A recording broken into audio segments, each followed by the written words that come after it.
Hak jing le kai Euro hajar sau round of 16 haprengari jong Mbappe ka France Persia ai ka jong Debruyne ka Belgium. Aba pai shakane ka jing le kai hak kela step ka jing le kai ka long ka ba itanat bah hak ba baro artli ken hun ki klemai lat ban yo pen khi jar adu bukut ka sau minute bat ka additional time.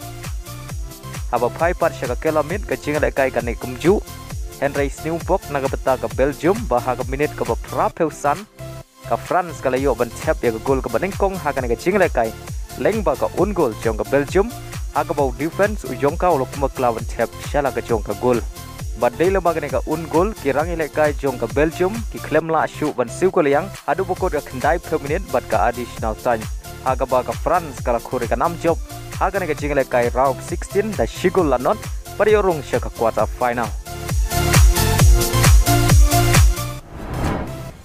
Agawai par kecing lekai prengkari jong Cristiano Ronaldo ka Portugal Persia ka Slovenia. Bat kane ka deru ka sen ka banengkong nagbanta ka Slovenia banyo lekai ka round 16 aga jing lekai European Championship.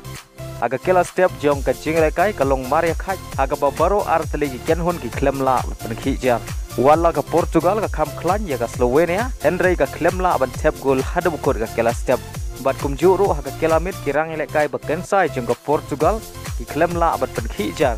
wala kila persyang kat to kat ne Henry iklem la aban penur long adu bukut ka khandai per minute bad ka additional time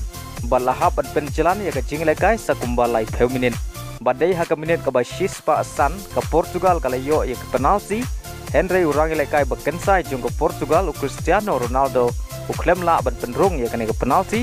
haga bau goalkeeper jong ka Slovenia ulala ban cela kam ya ka bol balkan jat do Cristiano Ronaldo bat kane ka jing bomla jum u ban Thep e kane ka penalti la pelong ya Cristiano Ronaldo bouncing of si jur bat hadu bukut ka extra time baro artli ken hun kia khai klem yo Thep goal balaha ban ra sha ka penalti shootout ban rai mano wani orung sha ka quarter final